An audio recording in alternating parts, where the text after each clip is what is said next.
Transportes Especiales ACAR. Confianza en la vía con sentido social.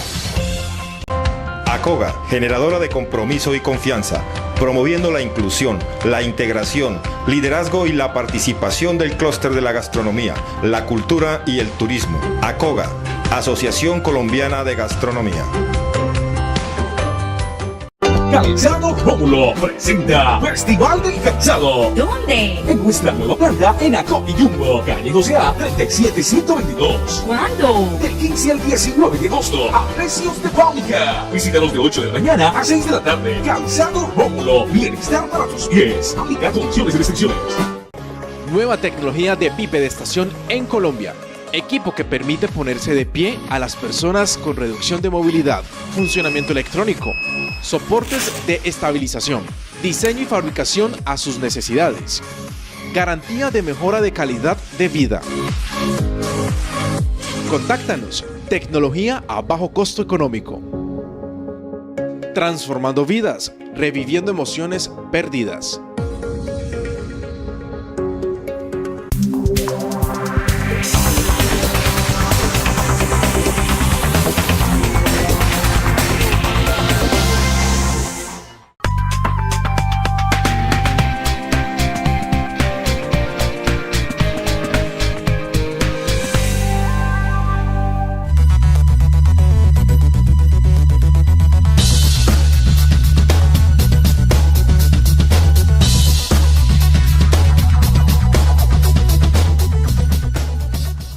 Amables televidentes, se los saluda José Alberto Tejada Echeverry, presentándoles el programa institucional del Canal 2 informativo Nuestra Gente.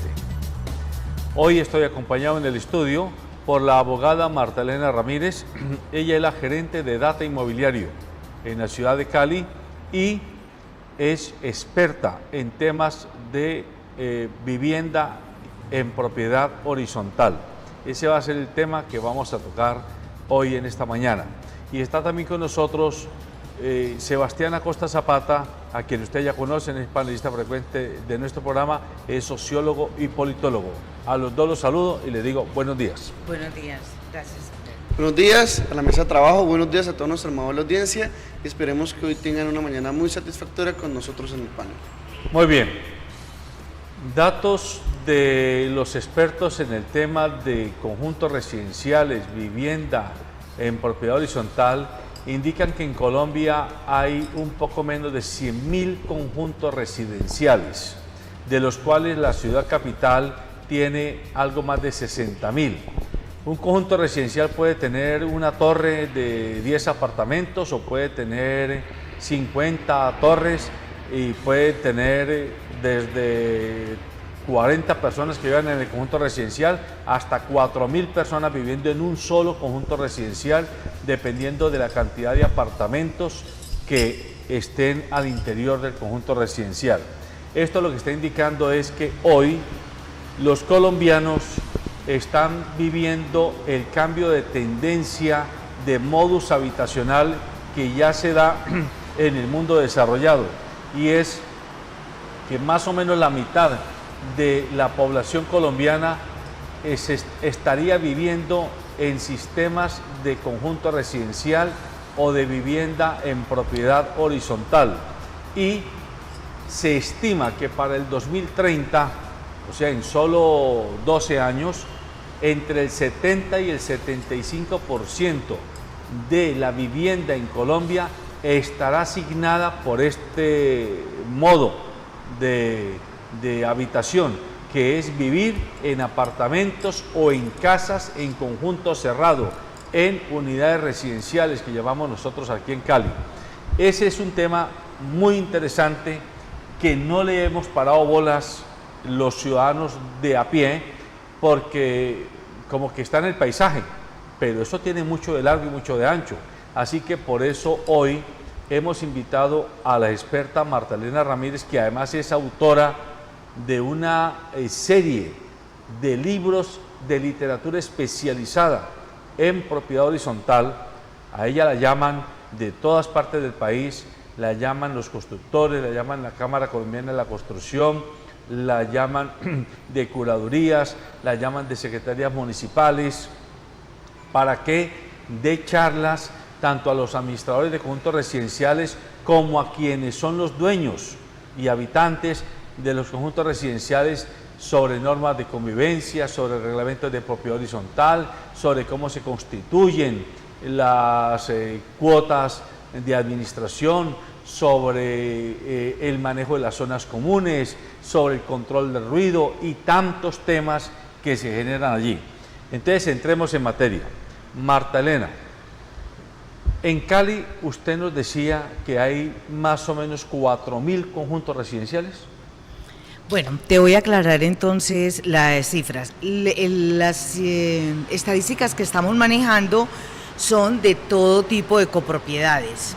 Es decir, tenemos claridad en que existe la habitacional, la mixta y la comercial, dentro de la cual también está la industrial. Pero nosotros nos referimos básicamente en esa estadística a todas las copropiedades de todas las esencias que maneja la ley. Y de ese gran conjunto, ¿hay un estimado de cuántos corresponden a vivienda? Sí, o sea, los conjuntos residenciales son la mayoría de la población que está en materia, está agrupada en la propiedad horizontal habitacional, y la mixtura, es decir, la que surge a partir de los locales comerciales con la parte habitacional, son también mucho más que los que son solamente de oficinas y de locales comerciales. Antes de darle la palabra a Sebastián para que también la interpele, yo buscando información para el programa me encontraba un dato que me sorprendió. En el sur de Cali, en la zona comprendida entre Valle del Lilí, que por cierto ha estado muy de noticias por el tema del humedal del sur y demás, y la zona, la franja donde inicia Ciudad Jardín, todo ese espectro, se estima que viven 300.000 caleños, 300.000, es decir, vive Palmira, en un conjunto de 6-7 kilómetros cuadrados. ¿Por qué? Porque viven en altura, viven en torres. Ese dato me llamó poderosísimamente la atención, Marta. Bueno, ese es lo que está buscando precisamente el diseño de las ciudades. Concentrar el tema de servicios públicos domiciliarios, que es tan extenso y costoso, ¿cierto? Y que se llama horizontal porque lo que estábamos hablando es de dibujar en el horizonte de las ciudades, tenerla claro como los espacios, pero hay un tema importante de concentración que es lo que permite pues el acceso fácil a bienes y servicios. Yo, pues, primero como para hacer la colación, a mí me ha interesado mucho el asunto urbano, ¿no? Desde una perspectiva sociológica, antropológica, el trabajo de grado de la maestría en políticas públicas fue sobre gobernanza urbana y demás. Entonces, en esta idea de densificar las ciudades, se tiende hacia el centro, digamos, la tendencia mundial es densificar el centro. Por eso Ciudad Paraíso en uno de sus 4 planes parciales tiene eso, 4.500 unidades habitacionales en lo que es San Pascual y Sucre.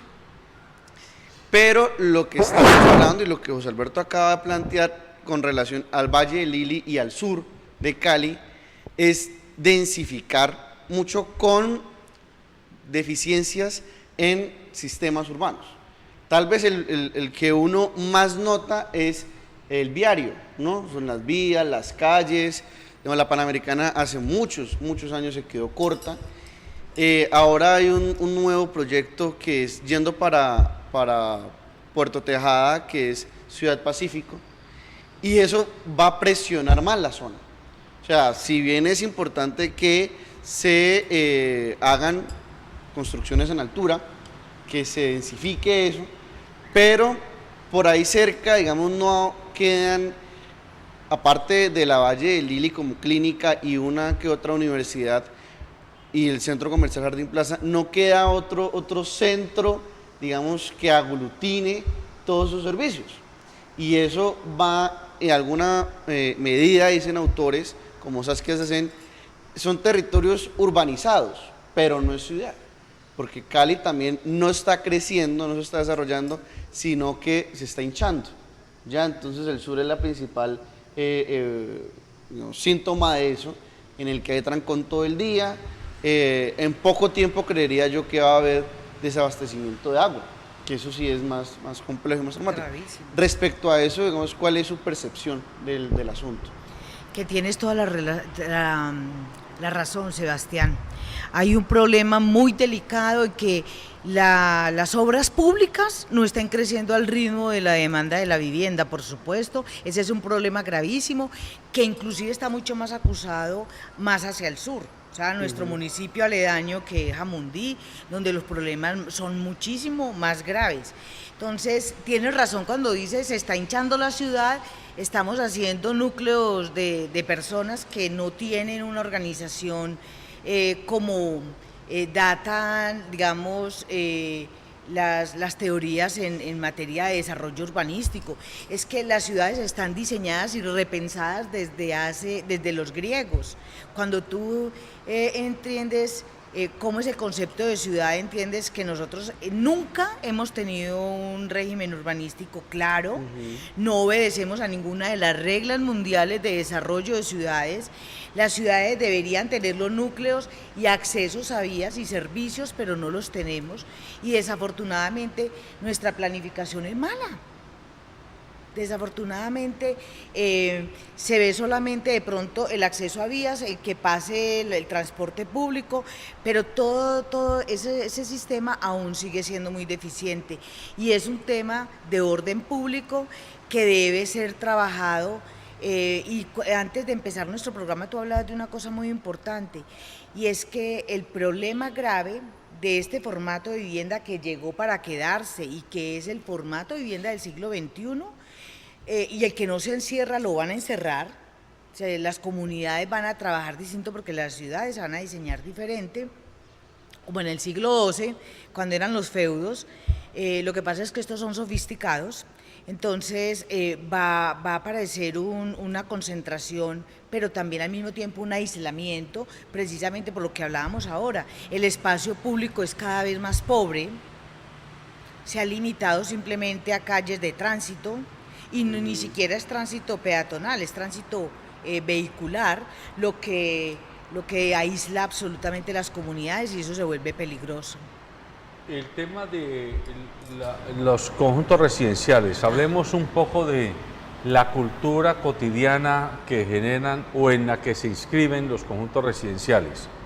Personas mayores como yo, de niños y de jóvenes, y aún todavía, yo vivo en casa todavía, o sea, nunca hemos vivido en un conjunto residencial, pero yo tengo hermanas y hermanos que viven en conjuntos residenciales.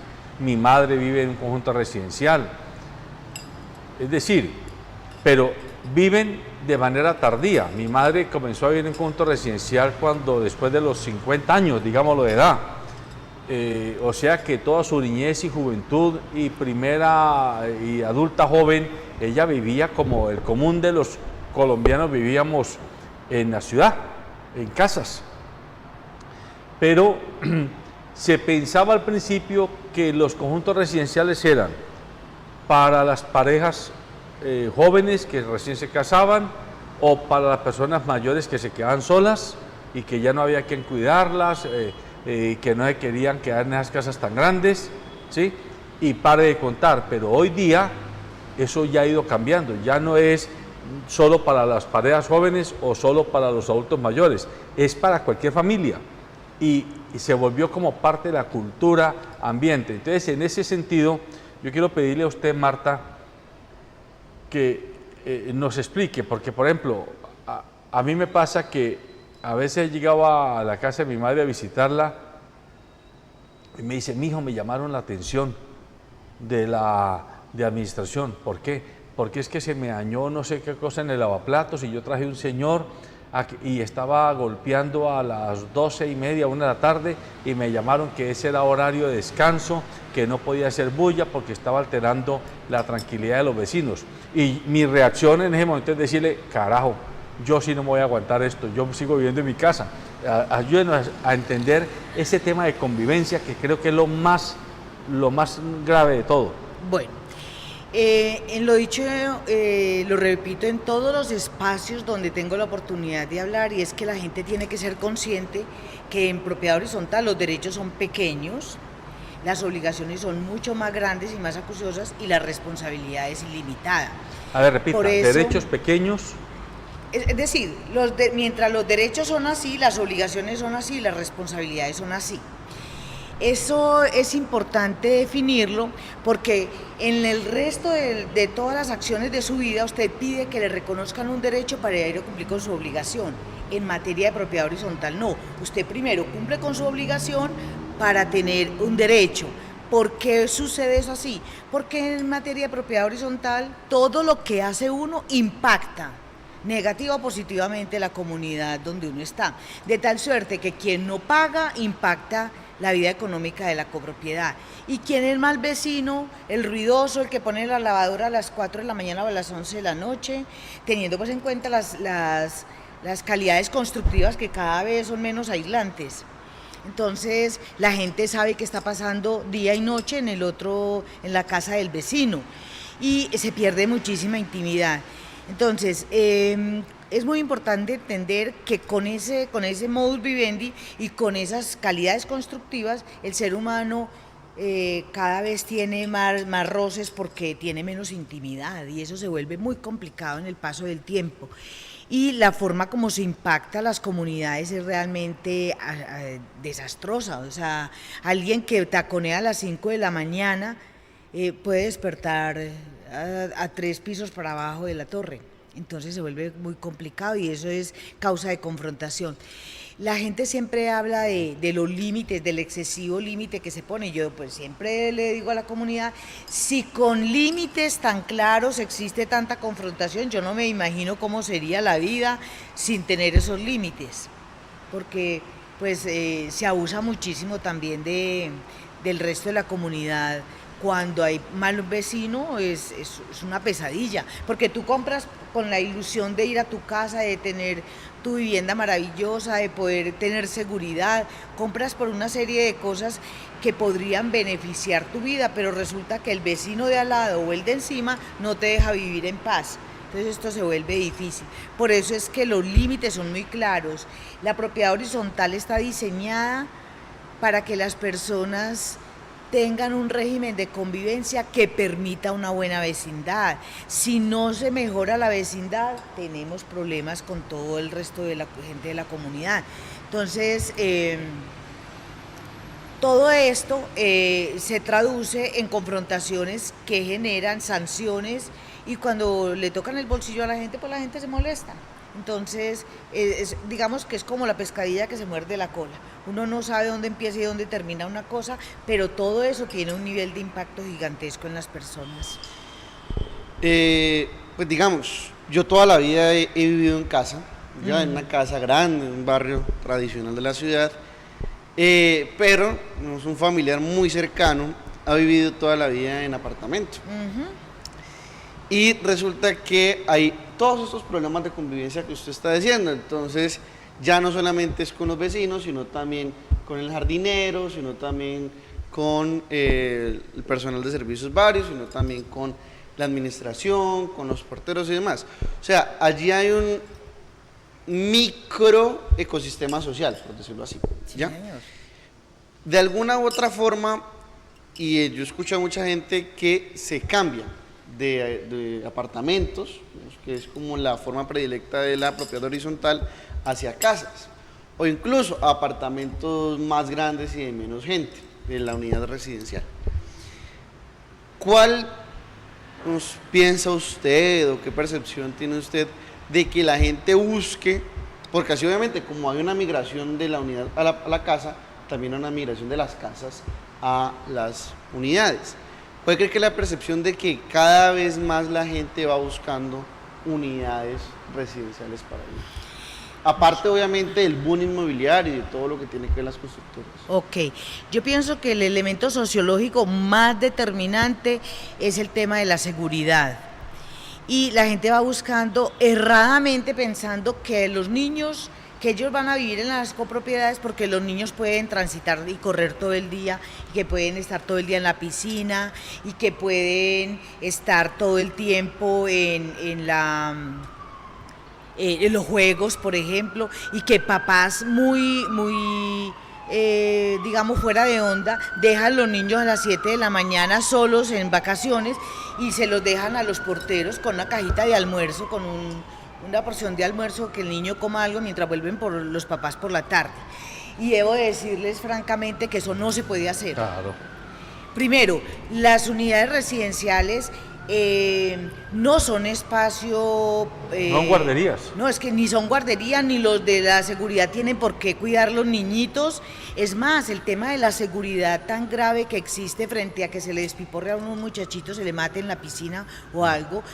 ¿Quiénes son? Y de acuerdo con la ley de menores y de acuerdo con la ley de piscinas y de acuerdo con la propiedad horizontal, los niños van a las áreas comunes acompañados de un adulto responsable, no van acompañados del hermanito mayor y tampoco se sueltan como los animalitos a correr por la finca. No, señores, es importantísimo que la gente entienda que la llegada a una copropiedad no les exime del nivel de responsabilidad que tienen con sus hijos, porque varias unidades me consultan muchísimo de eso a nivel nacional, y es que ¿qué hacemos con la gente que desde por la mañana lanza a los muchachitos todo el día? A mí no me llaman los porteros que los niños están haciendo daños, que hay problemas, a mí no me llame, que para eso me vine a vivir aquí, para que esté mi hijo corriendo todo el día tranquilo y no tenga problemas ni de vehículo ni de nada, pero es que eso no es así.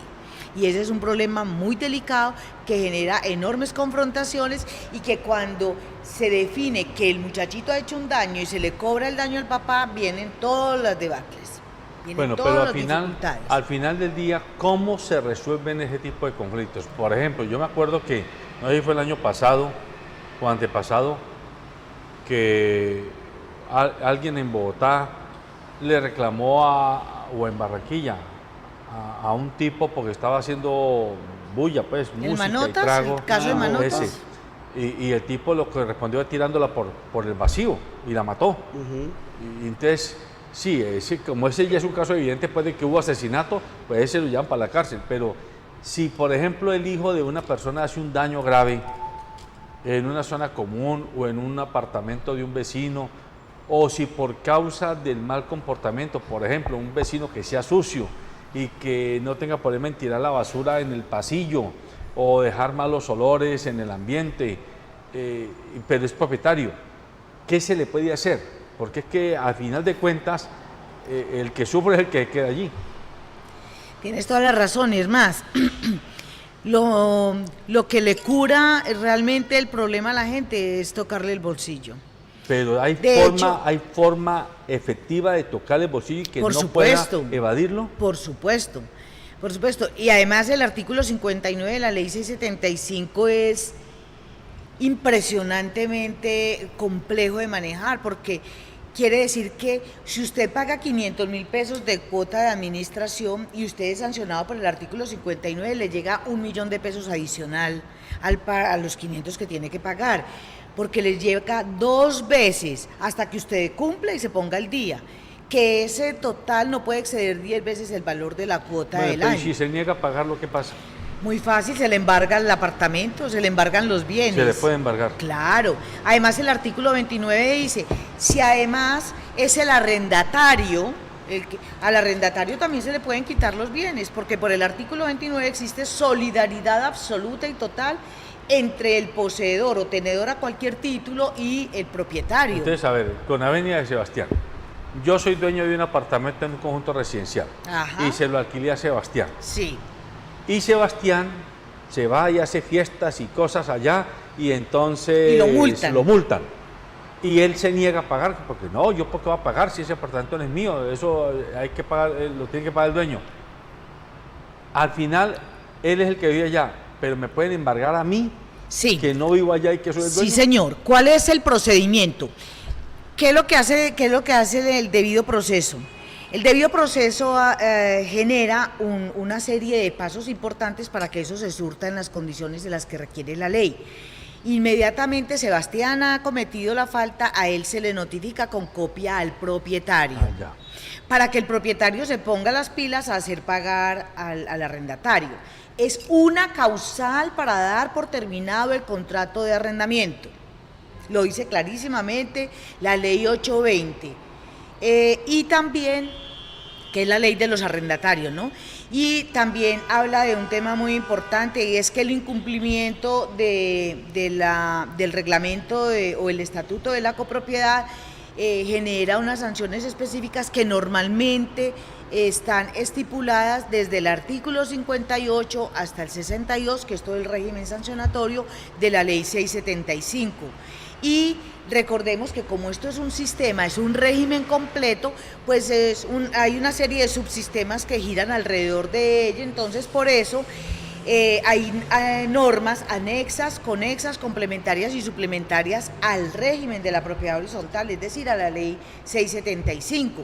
Entonces uno podría hablar de que tenemos mucha legislación complementaria, porque tenemos el Código de Policía, tenemos el tema de salud pública, el tema de los olores ofensivos, el tema de manejo de las piscinas, el PEGIR, tenemos el tema urbanístico y licencias, tenemos el tema del manejo de juventud y menores, tenemos la ley antitabaco.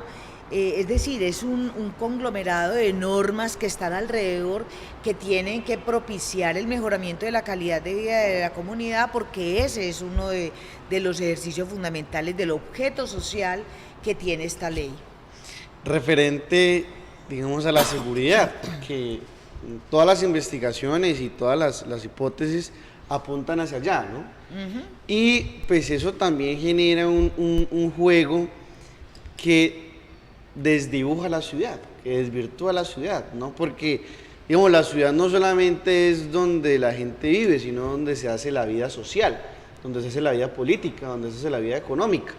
Entonces, pues si uno va al Valle de Lili, lo que ve es unidades y unidades y unidades. Está, como dije recién, la 14, Jardín Plaza, Valle de Lili y más para el sur las universidades. Respecto a eso se va como desdibujando, se va perdiendo las importancias varias y múltiples de las ciudades. Recordemos, por ejemplo, aquí en Cali, ¿qué ha pasado con el Boulevard del Río? Eso ha revitalizado el espacio público de Cali. Ya, entonces están los bancos, están todos los entes públicos y salen los viernes por la tarde, los jueves por la tarde, noche, y se toman una cerveza, los sábados es lleno, los domingos en la tarde también las familias van a pasear. Entonces, pues aquí la importancia de esta discusión, para que nuestros televidentes vayan ya hilvanando la discusión, es que si bien las unidades son importantes, son necesarias, generan desarrollos económicos, se compra esa seguridad, entre comillas, porque igual en las unidades residenciales matan, como lo acaba de decir José Alberto, roban, saquean apartamentos, roban carros, y al final el portero, yo no sé, y las cámaras están dañadas, ¿no? Entonces eso también es una falsa venta de seguridad. Pero allí, digamos, la tensión entre el espacio público, que es donde se genera ciudadanía, y eso lo hemos hablado aquí en muchos programas que tienen un tinte más político, se desdibuja, se difumina. Entonces el espacio público se ve, es donde está el habitante de calle, donde están los malos olores, donde está, digamos, las vías rotas, y no se fortalece ese sentido de lo público, esa pertenencia. Y, digamos, en parte también favorece a la dominación de las sociedades, ya porque las sociedades y los individuos se preocupan más por una falsa seguridad, encerrándose, que por hacer uso y disfrute y goce del espacio público. Dirán, no, pero es que los centros comerciales también presentan una falsa idea de espacio público, porque son espacios comerciales. Puede que algunos tengan plazoletas, algunos tengan actividades culturales, cuenteros, teatros, shows de títeres para los niños, pero ese no es la razón de ser del centro comercial. La razón de ser del encuentro público es la plaza, es la calle, es el bulevar, es el malecón, es el andén, es el parque. Y en eso, digamos, hay como todo un acuerdo en desvirtuar el espacio público. Y allí es, digamos, donde yo tengo mi reserva y mi llamado de atención. Pero eso que dice él es la lógica de cómo piensa quienes hemos vivido en la ciudad horizontal. Para el que ha vivido, nació y se levantó en la ciudad vertical, esos no son los temas. A él le importa muy poquito la plaza, le importa el centro comercial y la plaza pero interna del conjunto. Bueno, es que el mundo cambió, ya tú no mandas un fax ni un telegrama, la familia nuclear se terminó hace rato. Tú ves hoy familias formadas por dos homosexuales que viven, o una abuela, un tío y un sobrino. Es decir, el mundo está desdibujado desde, digamos, esas ideas conservadoras que nosotros traemos en nuestra esencia de vida, como ciudad, como familia. Todo cambió. Se desplazaron los puntos de encuentro de la comunidad.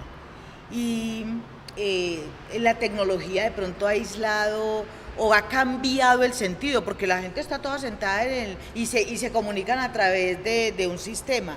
Uno podría pensar que se está loco, pero pues es como parte de lo que está pasando en el mundo y a veces uno no se puede aislar de esas cosas. Yo diría que en el tema de la conformación de la ciudad, de los que tuvimos la oportunidad de crecer con las calles cerradas para jugar y correr, pues fue maravilloso. Pero el mundo ha cambiado y las necesidades del mundo de hoy, pues los pelados ya no necesitan mucho espacio porque están con tecnología. Hay un tema que sigue siendo importante y es la comunicación. Y desafortunadamente la comunicación es un problema muy delicado porque a pesar de que es un disolvente que debería solucionar los problemas del universo, pues está generando dificultades porque la gente no conversa, la gente se manda mensajes y mensajes que a veces son, digamos, por no escribir o por pereza, ya la gente no se interrelaciona como era, y eso ha ido generando pues degradación de todos los sistemas. En el tema del espacio público, me parece muy bonito el tema del espacio público y los parques, pero nosotros estamos viendo que tampoco nuestro Estado responde a las necesidades de seguridad de la gente. Entonces, ¿qué es lo que hace la gente? Si ponerse barreras, porque no encuentra, digamos, el tema de respaldo en la autoridad. Claro que también les voy a contar una cosa, estoy aterrada de ver las cifras que presentan los cuadrantes en el tema de la aplicación de la seguridad del Código de Policía, porque muchas de las cosas que son reales no las pueden atender por llamadas fallidas, porque la gente está gozándose todavía la policía y eso no puede ser. Yo no sé por qué nosotros tenemos esa manía tan terrible de no entender las cosas importantes. O sea, que hay mucha gente que llama y le dice a la policía que se desplace, que está pasando algo, llegan, no hay nada y no puede atender lo que llaman de emergencia real porque están atendiendo un cuentazo, un chiste. Entonces, digamos que todas esas cosas tienen que ver como con la forma de vida de todos y eso va desfigurando absolutamente todo nuestro entorno.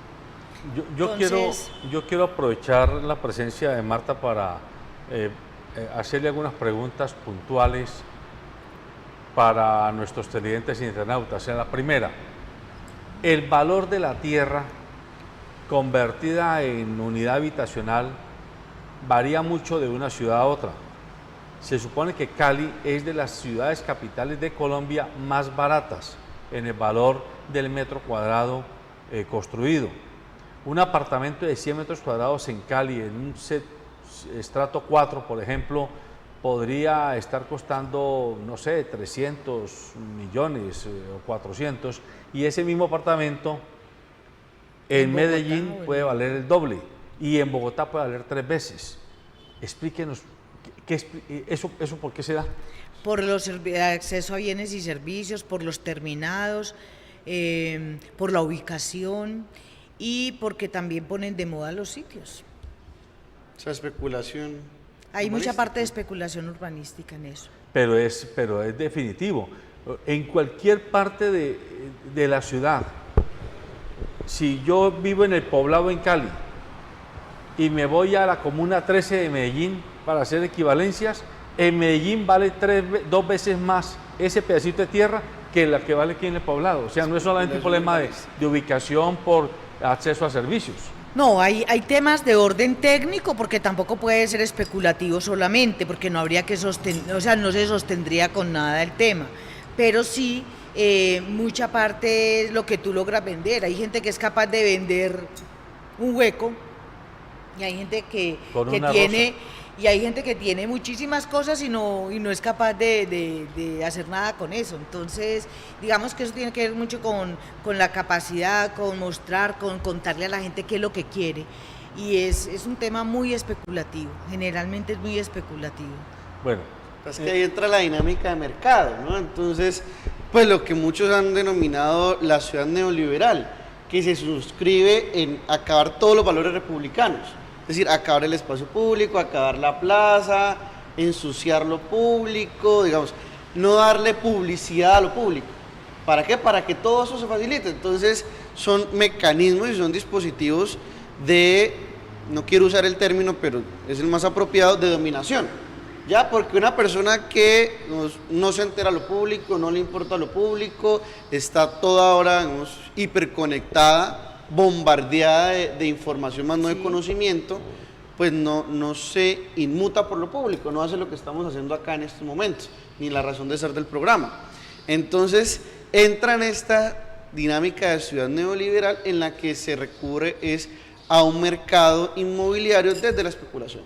Entonces digamos, en Colombia, en Cali no pasa mucho, pero por ejemplo en ciudades como Río de Janeiro, Sao Paulo, para hablar de latinoamericanas, Ciudad de México, Buenos Aires, se ponen de moda lugares.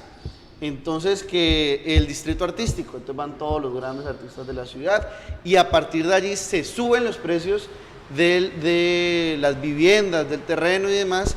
Hay procesos de gentrificación, es decir, procesos donde hay unas clases medias, unas clases empobrecidas, llegan profesionales, llegan artistas, llegan digamos, empresarios, ven que es un sitio con buena ubicación, puede haber otro sitio de mejor ubicación, pero como les gusta eso, les gusta el ambiente, y lo que hacen es empezar a subir el acceso a la tierra, subir digamos, lo que vale, el valor del inmueble, y ese proceso se conoce como gentrificación. Entonces, al darse cuenta de eso, la municipalidad aumenta los servicios y aumenta el costo de construcción, cosa que las clases medias y bajas empobrecidas que habían vivido allí tradicionalmente se ven obligadas a desplazarse.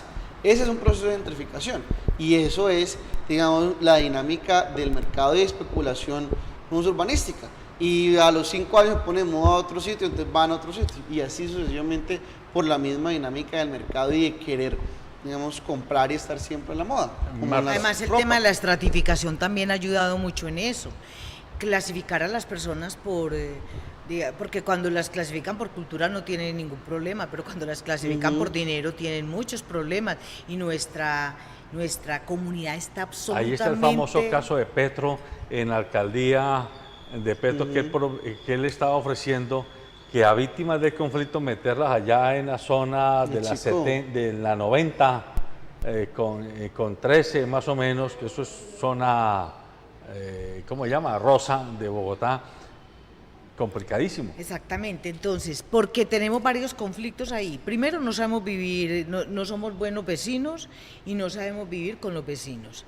Entonces, ni queremos hacerlo, nos parece, y tenemos un problema gravísimo. O sea, nosotros le rendimos pleitesía a cualquier persona de cualquier lugar del mundo que venga, pero no creemos en nuestra gente.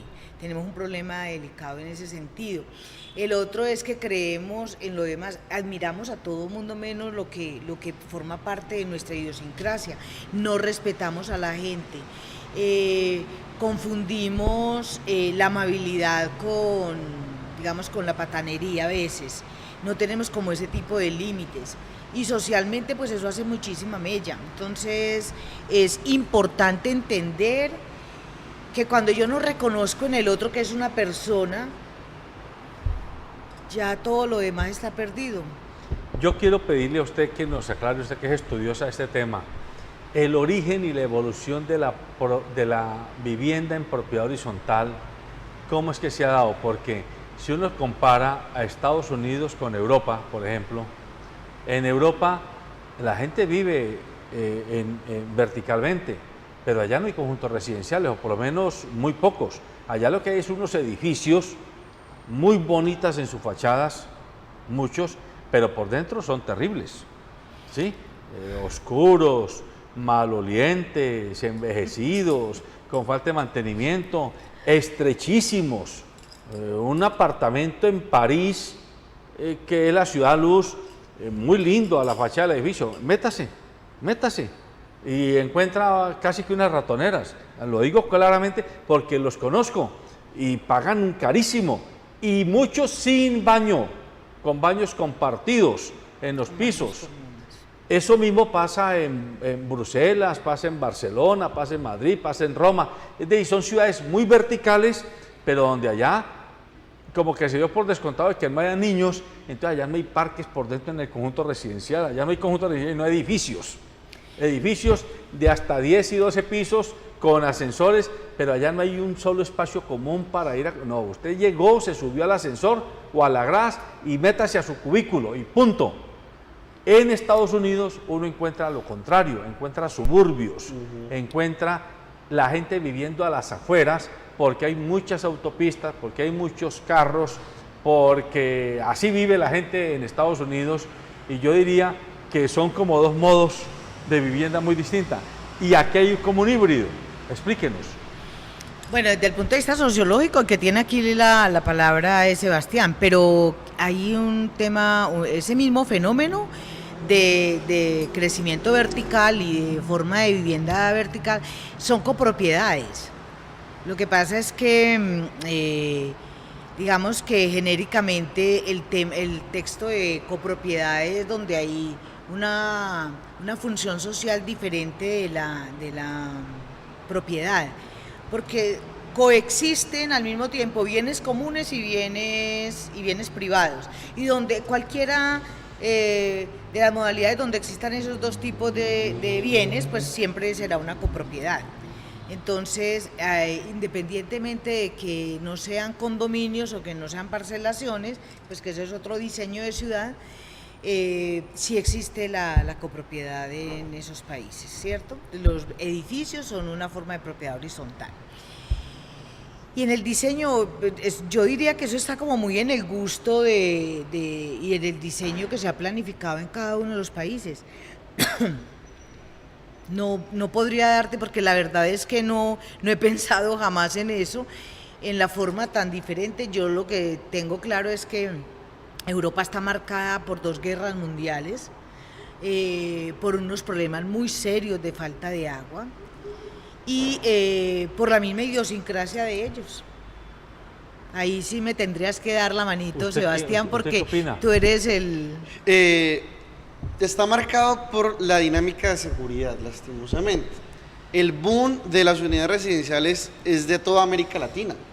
Y usted ve de América Latina teniendo el 13% de la población mundial más o menos, aporta el 35% de los muertos por homicidio en el mundo. Ya entonces, y no estamos en guerra. Como el único país que tenía un conflicto fuerte era Colombia. Entonces, eso uno dice, bueno, ¿por qué? Claro, nosotros nos matamos. Y si nos matamos, nos empiezan a bombardear con inseguridades. Entonces, ¿qué hacemos? Corremos y nos escondemos y nos protegemos y nos resguardamos en unidades residenciales. Entonces, hay una anécdota de que, digamos, un parisino estaba aterrado y le estaba comentando a un colombiano, oiga, ustedes viven encerrados en muros, en rejas, con hombres armados. Y entonces, man, muros con rejas y hombres armados, muros. Y el man vino con esa idea. Y cuando empezó a las unidades residenciales, claro, era eso, muros, rejas y hombres armados que son, pues, los guardas, las empresas de seguridad y demás. Entonces es esa, digamos, cuestión que hay. Usted va a Estados Unidos son los grandes suburbios, pero no hay rejas, no hay entradas, usted llega y llega a su casa normal y sin problema, porque no está ese riesgo de seguridad. Ahora, los suburbios ya tienen otro problema, de servicio de accesos, de servicios domiciliarios. Entonces hay cada vez menos posibilidades de llevar agua, cada vez menos posibilidades de llevar energía, pues las vías, pues es industria también, pero hay menos posibilidades de eso. Y ya las familias no vienen siendo tan grandes en todo el mundo, eso es una cuestión global, entonces los suburbios están en estos momentos viendo su ocaso, o por lo menos tienen que reestructurarse. En Europa, digamos, entra la concepción del espacio público. Pues claro, hay una piecita, un bañito y tal, pero usted solamente baja a dormir y a guardar la ropa. ¿Por qué? Porque sale por la mañana, trabaja, estudia, al mediodía va a un restaurante, a una plaza, come, después por la tarde sigue trabajando, por la noche va a una obra de teatro, a una función de cine, a comer, a ver arte, a caminar a una plaza y ya llega a las 10, 11 de la noche cansado de dormir para el otro día. Y el fin de semana también se van a un parque de Retiro en Madrid, toda la cantidad de parques que hay en París, en Berlín, en Londres. Digamos, en Londres, ¿usted qué hace un domingo por la tarde? Pues se va al parque. En Nueva York, en el Central Park. ¿Ya? Entonces son todas esas cuestiones que entran en la dinámica de lo público. Y ese es el asunto que América Latina, por sus condiciones particulares, no ha podido entender. Que se fortalece lo público, que si se tiene... Hay una lógica que es justicia urbana. ¿Y qué quiere decir eso? Que el espacio se tiene que distribuir de una manera justa y equitativa frente a lo público. Y nosotros tenemos las canchas panamericanas que están aquí al frente, pero lastimosamente están encerradas. O sea, la visión cuando uno pasa por la novena es que están encerradas. Así las puertas mantengan abiertas 24 horas, pero correcto, están cerradas. así es. Bueno, en estos minutos que me quedan, quiero pedirle a Marta que le hable a las personas que habitan los conjuntos residenciales. Mi mamá vive en uno, ella está pendiente, ella está esperando y seguro que si no le pregunto, ahora me llama y me va a regañar. Entonces, ¿cuáles son los problemas más comunes que hay en los conjuntos residenciales? Y cuáles serían, desde su experticia, las recomendaciones que debiera tener cualquier persona, propietaria o arrendataria, antes de irse a vivir a un conjunto residencial? Yo se lo he dicho muchísimas veces a toda la teleaudiencia y se lo he dicho en muchos escenarios también a los constructores. Yo pienso que los constructores deberían, antes de entregar las llaves para que la gente ocupe sus apartamentos o casas o locales, que entregue una pequeña capacitación para contarle a la gente qué es vivir en copropiedad y cuáles son no solamente el nivel de derechos, sino también las responsabilidades que se derivan, las obligaciones que se derivan de eso y en general la forma como se impacta y cómo todo se devuelve en su vida, en contra de él cuando hace cosas mal hechas. Hay tres aspectos que son fundamentales en la propiedad horizontal. El primero es entender que cuando uno ingresa a una propiedad horizontal, lo único que uno ha comprado es llegar. Si usted quiere saber qué compró, llegue a su casa, cierre la puerta de ingreso a su apartamento o a su casa, mire lo que está dentro, eso es lo que es suyo. Las paredes por fuera, las ventanas por fuera, las puertas por fuera, absolutamente el techo por fuera, todo es de todos. Entonces entender que lo único que usted tiene es lo que tiene dentro de la puerta. Genera un poquito de escozor, pero eso genera también mucha claridad acerca de hasta dónde eso puede es un aterrizaje a tierra, polo a tierra. Sí. En segundo lugar, es muy importante entender que cuando la gente a veces dice, no, yo escucho en mi casa la música que yo quiero, pongo el volumen como yo quiero y por eso estoy en mi casa y este territorio es mío. En la propiedad horizontal, realmente lo que tiene esencia fundamental en el tema de la administración son los bienes comunes, pero cuando lo que sucede en una casa molesta e impacta la vida de los demás, entonces eso se vuelve un tema fundamental de intervención de la administración. Es decir, no puede existir de ninguna manera el tema de que uno puede hacer en su casa lo que quiera. Usted puede hacer en su casa lo que quiera, sí y solo si lo que usted hace no impacta negativamente la vida de toda su comunidad. Y el tercer punto fundamental es que como los límites son tan definidos respecto de los derechos, las obligaciones y las responsabilidades, el régimen sancionatorio tiene que ser aplicable y afecta a todas las personas. Es decir, si yo tengo un arrendatario que tiene problemas de convivencia, yo tengo la obligación como propietario de conocer eso y decirle a mi inquilino, usted por ese tema se tiene que ir del apartamento, porque si no, si el señor se va sin pagar, al propietario le correspondería el cobro de esa multa. En la historia que ha venido pasando, muchas personas se han rebelado en contra de pagar una sanción. Y eso, supongamos, llega la sanción en marzo, usted deja pasar el mes de abril y dice no voy a pagar, el mes de mayo no voy a pagar, el mes de junio no voy a pagar, y después le llega un embargo por sus bienes. Lo normal es que llegue al apartamento, pero cuando el apartamento tiene afectación a vivienda familiar o patrimonio de familia, o tiene una hipoteca en primer grado, normalmente lo que podría hacer sería que llegara un remanente para la copropiedad. Pero como la ley dice que de acuerdo con el artículo 29 se puede, todos los que tengan relación con ese inmueble, por solidaridad, entonces uno busca el que tiene el carro, el que tiene 3 televisores le quita 2, el que tiene 2 nevecones le quita 1, es decir... A ver, despacio, un momentico. Usted puede quitar enseres y bienes. O sea que bienes muebles. Yo vivo en un apartamento con mi mujer y con 2 hijos o 3 hijos. Ok. Y entonces nos manejamos mal, cometimos errores que hacen que nos sancionen con un valor. Nos ponen una multa de X valor. Yo me niego a pagarla. Sí.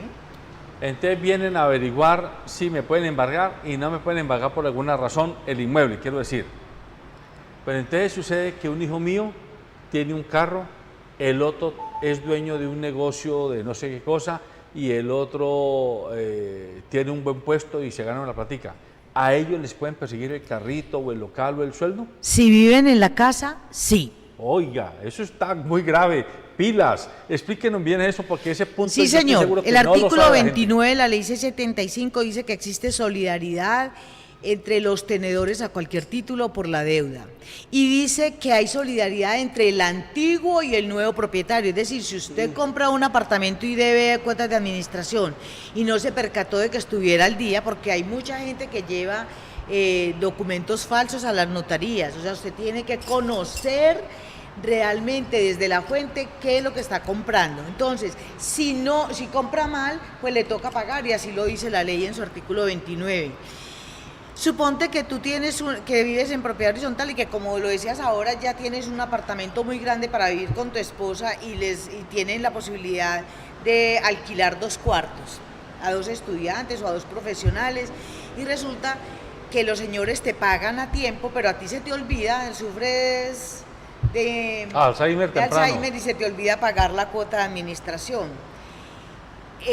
Inmediatamente tiene el primer vencimiento, la administración debe notificarle al arrendatario que el propietario, o a los dos, que no han pagado. ¿Por qué? Porque hay solidaridad en la deuda. Entonces, ¿qué pasa? Si el que está pagando en el contrato de arrendamiento le está pagando la cuota de administración y está al día, le puede pedir resarcimiento de daños y perjuicios al propietario. Si el que no está pagando es el arrendatario, el propietario le puede pedir el inmueble de manera inmediata y sin derecho a indemnización. Eso está clarísimo en la ley 820. Y adicionalmente a eso, Si la gente, no, que yo soy propietario, no tengo nada más, pero claro, pero tengo mi hijo que tiene un vehículo, o que es gerente de un banco, o que es la directora, y pernocta ese vehículo. La gerente de arte inmobiliario. No, porque mi padre paga. Entonces, pero si tiene hijos en la casa que son profesionales y que tienen salario, que tienen bienes y que pernoctan allí, profesor que viven universitario. ahí, sí, todo eso puede perfectamente solicitar el embargo de esos bienes. Otra pregunta, para que usted haga la última, porque ya nos estamos yendo. ¿Qué pasa con los administradores de los conjuntos residenciales y con las llamadas juntas directivas, o como se llame, juntas administradoras de los conjuntos? Yo lo digo porque yo lo hago de mirada, ¿no? Yo miro desde afuera. Yo veo que a mi hermana cada mes le toca ir a unas reuniones que son larguísimas. Comienzan a las 3 de la tarde de un sábado y son las 10 de la noche y no han terminado. Y yo digo, pero ¿qué tanto es que hablan ahora? ¿Qué tanto es que discuten? ¿Qué es lo que pasa? Y es un conjunto que yo calculo que deben haber, no sé, 30 o 40 apartamentos, no deben haber más. Pero son larguísimas esas reuniones. ¿De asamblea? Sí, de asamblea, sí. Segundo, yo me pregunto, ¿cómo se eligen o se nombran los administradores o las firmas que manejan la portería, la jardinería, el aseo? Porque a veces hay conjuntos donde uno encuentra que el vigilante de entrada se comportan como dueños del conjunto, y son ogros, y son toscos, y etcétera. Otra cosa, mi madre es una mujer mayor, y ha pasado que por alguna razón llega una encomienda, encomienda de cosas más o menos voluminosas, un pequeño mueble, y el vigilante obligar a mi madre, que está sola, que tiene más de 80 años, tiene que bajar por el encargo. Y la pregunta que yo me hago es, ¿y pretende que una mujer de 80 y pico de años tenga fuerzas para ir por eso a la portería y subirlo, así sea en ascensor, hasta el 6º piso? A mí me parece que ahí hay unas cosas que son medio aberrantes, por lo menos yo no las entiendo. Bueno, hiciste muchas preguntas y vamos a tratar de contestarlas todas. Lo primero es, cuando una asamblea se demora más de 3 horas, es porque no se entiende cuál es la naturaleza de esa reunión, porque no está bien preparada, porque no se ha hecho, digamos, un derrotero importante de los temas, y porque notoriamente ahí están mal manejadas, porque se llevan temas de orden particular que no tienen por qué tratarse en las asambleas. Las asambleas anuales ordinarias, que son obligatorias, deben tener unos requisitos que además los trae determinados absolutamente la ley en el artículo 39, y dice exactamente cómo es que se tiene que hacer y para qué se tiene que hacer. Y en esa reunión lo que tiene que ir es toda la gente preparada y con una claridad absoluta sobre cuál es la situación real de la copropiedad, para que pueda discutir los temas que son de interés común. Pero se van a pelear, se van a decir que fulano de tal tiene un perrito, que mi vecino no me deja, que la señora taconea, es decir, cosas que tienen que tener otro escenario para suplir todo ese tema, lo llevan a un lugar que no tiene que hacerse. En primer lugar. En segundo lugar, la gente no puede leer, no puede ir a pedir explicaciones del estado financieros a una asamblea. Para eso hay 15 días con antelación, para que vaya, mire documentos, estudie, pregunte, mire soportes, como lo determina la ley. ¿A qué se va una asamblea? A votar, a dejar registro de las votaciones y a discutir y votar las cosas que son absolutamente necesarias, ya después de que se han tenido todos los antecedentes del tema. Entonces, en primer lugar, el 90% de las asambleas son mal hechas en casi todas partes, por falta de planificación, por falta de un ejercicio clarísimo de control, sobre todo lo que es la dinámica de la reunión. La ley 675 definió muy claramente que debe haber idoneidad en los administradores, o sea, la consecución del administrador. La responsabilidad que tiene el Consejo es por elegir y por vigilar Ineligiendo y Vigilando, que son dos acciones fundamentales como ente de control interno de la comunidad. Desafortunadamente, en un escenario nacional, uno de los abogados de este país que trabaja temas de propiedad horizontal, que me pareció errado absolutamente el concepto, dijo en un evento grandote que las propiedades horizontales hay que trabajarlas como empresas. Yo creo que eso es una aberración de un porte de catedral. Neoliberal. Porque no puede, es decir, el sistema productivo nada tiene que ver con un régimen de sociedad de personas, una sociedad de personas que incluso como sociedad de personas es totalmente diferente a las cooperativas, a las asociaciones, a las corporaciones y a las fundaciones. Es un tema tan sui generis que este régimen se llama régimen especial de dominio y la gente está hablando, entonces vienen los que las personas que trabajaron en Coca-Cola o con cervecería Bavaria o con la 14 o con cualquier almacén o con cualquier empresa y vienen y dicen, yo toda la vida trabajé con la contabilidad, yo voy a ser el revisor fiscal de los temas financieros, de los balances, pero resulta que no deja trabajar porque no se puede hacer las cosas como él quiere, porque la contabilidad de la propiedad horizontal es una contabilidad de causación. Entonces tiene un régimen totalmente diferente, unos esquemas de trabajo absolutamente diferentes y la gente quiere que eso funcione como una empresa. Lo que yo sí digo es que debe funcionar como una organización, con institucionalidad, porque tiene entes importantes, porque tiene cuerpos colegiados que tienen que tomar decisiones colegiadas. Pero ¿qué pasa en las copropiedades?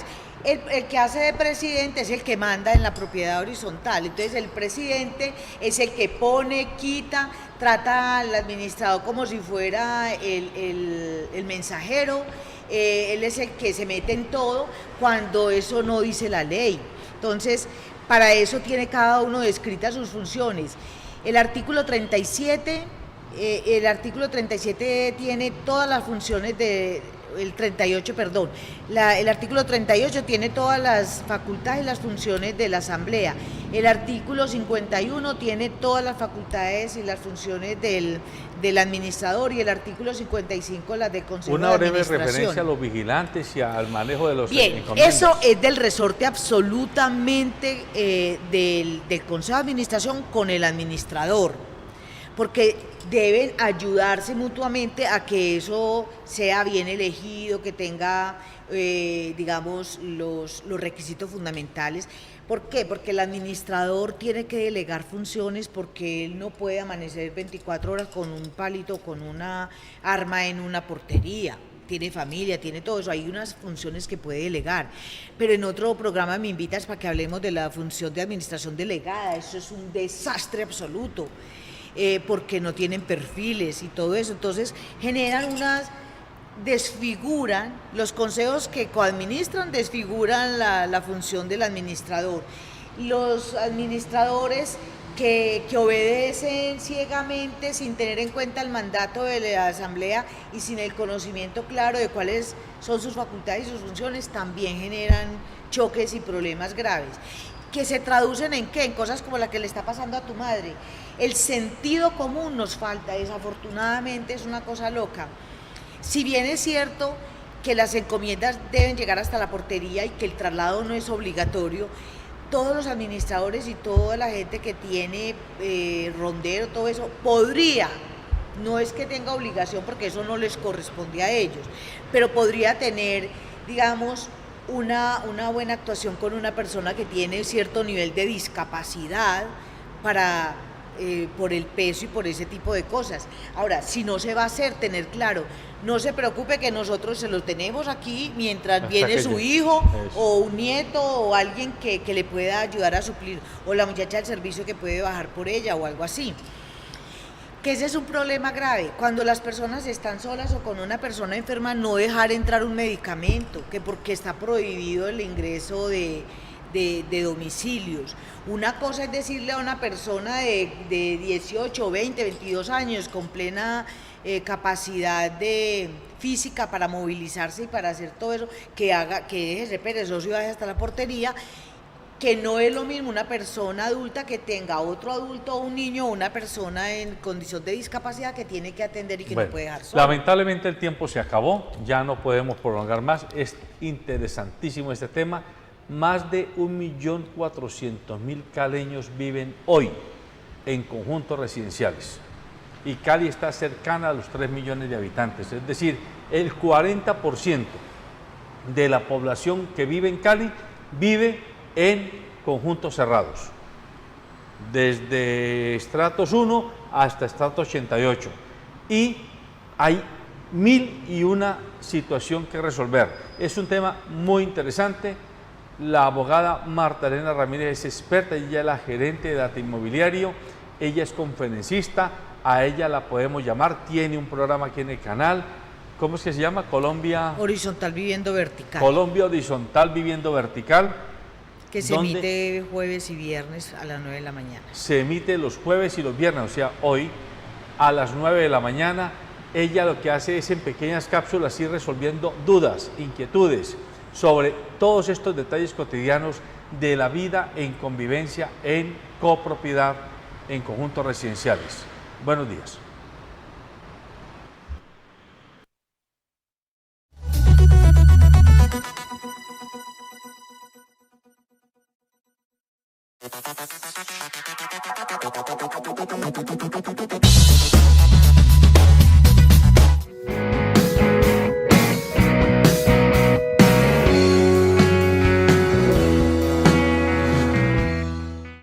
Transportes especiales ACAR.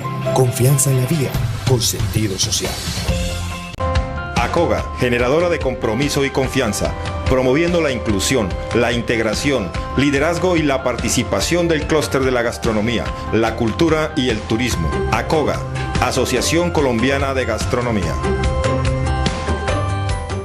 Calzado Rómulo presenta Festival del Calzado. ¿Dónde? En nuestra nueva planta en Acopi Jumbo, calle 12A 37122. ¿Cuándo? Del 15 al 19 de agosto, a precios de fábrica. Visítanos de 8 de la mañana a 6 de la tarde. Calzado Rómulo, bienestar para tus pies. Aplica condiciones y restricciones. Nueva tecnología de pipe de estación en Colombia. Equipo que permite ponerse de pie a las personas con reducción de movilidad, funcionamiento electrónico, soportes de estabilización, diseño y fabricación a sus necesidades, garantía de mejora de calidad de vida. Contáctanos, tecnología a bajo costo económico. Transformando vidas, reviviendo emociones perdidas.